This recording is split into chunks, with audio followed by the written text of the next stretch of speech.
কিন্তু দাবি আদায়ের জন্য পথ কিন্তু একটাই, সেটা হচ্ছে রাস্তা আর সংঘবদ্ধতা।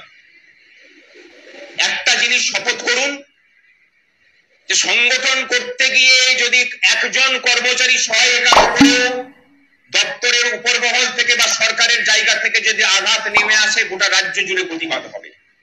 আমরা কথা দিচ্ছি যে সংগ্রামী যৌথ মঞ্চ সেই প্রতিবাদে আপনাদের পাশে থাকবে।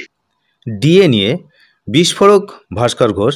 মঞ্চের আহ্বায়ক ভাস্কর ঘোষের এই সাক্ষাৎকারে তিনি জানিয়েছেন যে সরকারি কর্মচারীদের মহার্ঘ ভাতা আন্দোলনকে এক নতুন মাত্রা দিয়েছে। সুপ্রিম কোর্টের রায়ের পরেও রাজ্য সরকারের নীরবতায় ক্ষোভ বাড়ছে কর্মচারী মহলে। ভাস্কর ঘোষের মতে রাজ্য সরকার আর্থিক সংকটের যে অজুহাত দিচ্ছে তা আসলে অধিকার, যে কর্মীদের অধিকার, সেটা থেকে বঞ্চিত করার একটি কৌশল মাত্র। সর্বোচ্চ আদালত রাজ্য সরকারকে স্পষ্ট নির্দেশ দিয়েছে যে আগামী 27 তারিখের মধ্যে 27শে জুন ডিএর 25% মিটিয়ে দিতে হবে বকেয়ার। সংগ্রামী যৌথ মঞ্চ আশাবাদী যে একটি গণতান্ত্রিক নির্বাচিত সরকার আদালতের এই নির্দেশকে সম্মান জানাবে। ভাস্কর ঘোষ জানিয়েছেন, আমরা আশাবাদী যে সরকার এই নির্দেশ মেনে চলবে এবং কর্মচারীরা তাদের দীর্ঘদিনের প্রাপ্য অধিকার পাবেন। রাজ্য সরকার যে আর্থিক সংকটের কথা বলছে তা মানতে নারাজ হচ্ছে ভাস্কর ঘোষ। তিনি এটাকে সরকারের একটি গল্প বলে অভিহিত করেছেন। তার কথায়, বাবা যেমন বাচ্চাকে দামি চকলেটের বদলে একটি ললিপপ কিনে দিয়ে ভোলানোর চেষ্টা করে, বলে যে টাকা নেই, রাজ্য সরকারও ঠিক সেটাই করছে। তিনি আরও বলেন যে লক্ষ্মীর ভাণ্ডারের মতো প্রকল্পগুলো হলো সেই ললিপপ যা মানুষকে সন্তুষ্ট রাখার জন্য দেওয়া হচ্ছে, কিন্তু স্থায়ী চাকরির সুযোগ বা কর্মীদের প্রাপ্য অধিকার মেটানোর কোনো চেষ্টা কিন্তু দেখা যাচ্ছে না। সম্প্রতি রাজ্য সরকার যে 3 দফায় 4500 কোটি টাকা ঋণ নিয়েছে রিজার্ভ ব্যাংকের কাছ থেকে, আপনারা জানেন, তার সঙ্গে ডিএ মেটানোরও কোনো সম্পর্ক নেই বলেই মনে করেন ভাস্কর ঘোষ। খুবই চাঞ্চল্যকর তথ্য। যে ঋণটা নেওয়া হয়েছে সেই ঋণের সঙ্গে ডিএর কোনো সম্পর্ক নেই বলে তিনি মনে করেন। তার মতে বকেয়া ডিএর 25% মেটানোর জন্য সরকারকে আলাদা করে ঋণ নেওয়ার কোনো প্রয়োজন নেই। এই ঋণ অন্য কোনো খাতে ব্যবহারের জন্য নেওয়া হয়েছে বলেই তিনি কিন্তু মনে করেন। তিনি আগামী দিনে কঠোর পদক্ষেপের কথাও ইতিমধ্যেই জানিয়েছেন।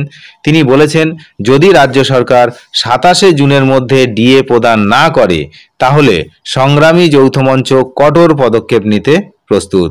ভাস্কর ঘোষ হুঁশিয়ারি দিয়েছেন যে সেক্ষেত্রে একদিকে যেমন আদালতের দ্বারস্থ হয়ে আদালত অবমাননার মামলা করা হবে, তেমনি অন্যদিকে রাস্তায় নেমে তীব্র আন্দোলন শুরু হবে।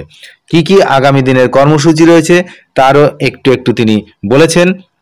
প্রথমত আদালত অবমাননার মামলা, দ্বিতীয়ত তীব্র আন্দোলন, তৃতীয়ত কর্মচারীদের সম্মিলিত শক্তি। তিনি বারবার তার যে ভাষণ সেখানে কিন্তু বারবার তিনি বলছেন যে কর্মচারীদের সম্মিলিত শক্তি একমাত্র উপায় যে সময় মতো ডিএ আদায় করা। তাহলে অবশেষে ডিএ নিয়ে মুখ খুললেন রাজ্য সরকারের একজন মন্ত্রী। খুবই গুরুত্বপূর্ণ এই বিষয়ে এক্ষুনি আমরা দেখব, আলোচনা করব এই ভিডিওতে যে এতদিন পর ডিএ নিয়ে অবশেষে নীরবতা ভাঙল রাজ্য সরকার। কি বিষয়টা উঠে আসছে এই ভিডিওতে আমরা একটু জেনে নেব। রাজ্যের একজন মন্ত্রী তিনি কি জানিয়েছেন এই ডিএ প্রসঙ্গে, সেই বিষয়ে আমরা একটু জানব। অবশেষে সকল প্রতীক্ষার অবসান ঘটিয়ে ডিএ ইস্যুতে বড় মন্তব্য এলো পশ্চিমবঙ্গ সরকারের তরফে। সুপ্রিম কোর্টের তরফে পশ্চিমবঙ্গ সরকারকে বকেয়া মহার্ঘ ভাতা যে 25% মিটিয়ে দেওয়ার নির্দেশ দেওয়া হয়েছিল তার ডেডলাইন ছিল 27শে জুন, আপনারা সবাই জানেন। তবে পশ্চিমবঙ্গ সরকার সেই নির্দেশ সময়ের মধ্যে পালন করতে ব্যর্থ হয়। এসবের মাঝেই এবার বকেয়া ডিএ নিয়ে বড় ঘোষণা করলেন স্বাধীন অর্থ প্রতিমন্ত্রী চন্দ্রিমা ভট্টাচার্য। তিনি কি জানিয়েছেন, সরকারি কর্মীদের 25% ডিএ মিটিয়ে দেওয়ার সময়সীমা শেষ হয়েছিল শুক্রবারই। যদিও এই নিয়ে নবান্নের তরফে কিছু জানানো হয়নি। সূত্র মারফত জানা যাচ্ছিল সরকার সুপ্রিম কোর্টের তরফে হলফনামা পেশ করে আরও বেশ খানিকটা সময় চাওয়া হয় সরকারের পক্ষ থেকে। এবার এই বিষয়ে আজ সাংবাদিক যে বৈঠক, সেই বৈঠকে বড় মন্তব্য করলেন অর্থমন্ত্রী চন্দ্রিমা ভট্টাচার্য। তিনি জানান, একটা ইন্টারলকটারি অ্যাপ্লিকেশন করা হয়েছে সরকারের পক্ষ থেকে। বকেয়া ডিএ প্রসঙ্গে সরকার কি মনে করছে, কেন দিতে পারছে না বা কেন সময় চাওয়া হচ্ছে, সে সবটাই জানানো হয়েছে মহামান্য আদালতের কাছে। এবার মাননীয় সুপ্রিম কোর্ট সেটা দেখবে এবং আবেদনের উপরে শুনানি হবে। ডিএ ইস্যুতে সরকারি কর্মীদের হুঁশিয়ারি প্রসঙ্গে রাজ্যের মন্ত্রী তিনি জানান, কে অবমাননার কেস করবে না করবে সেটা সম্পূর্ণ তাদের ব্যাপার। যদি তাদের সেটা অধিকার থাকে তাহলে নিশ্চয়ই মামলা করবে, তবে এটা সত্যিই অবমাননার বিষয় কিনা সেটা সম্পূর্ণ মাননীয় বিচারপতিরা দেখবেন। আমরা কোনোদিন কোথাও অবমাননার মামলা করি না বলেও অ্যাপ্লিকেশান করেছি। এটা অবমাননার মামলা করি না বলে আমরা একটা ইন্টারলকটারি অ্যাপ্লিকেশান করেছি।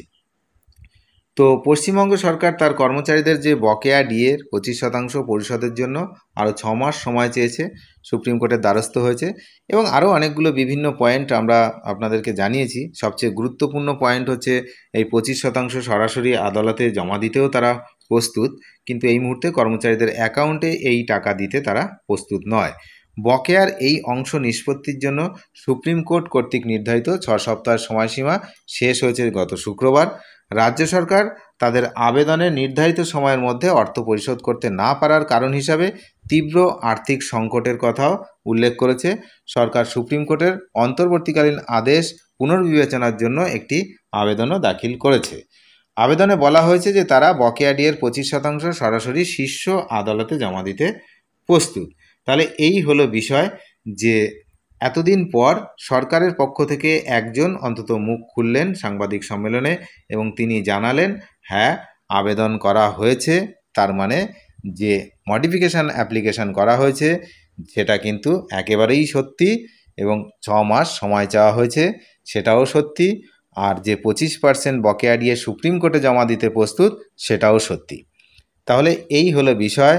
এখন এই বকেয়া ডিএর বিষয়টা কবে উঠবে, কবে শুনানি হবে, কি হবে আপনারা জানেন। এখন অবসরকালীন বেঞ্চ সুপ্রিম কোর্টে বসলেও এই বিষয়টা কবে কি হবে এখনও পর্যন্ত তার ঠিক কিছু ডেট এখনও পাওয়া যায়নি। অনেক ধন্যবাদ শেষ পর্যন্ত দেখার জন্য। চ্যানেলে নতুন হলে অবশ্যই চ্যানেলটিকে সাবস্ক্রাইব করে সঙ্গে থাকবেন। Thank you.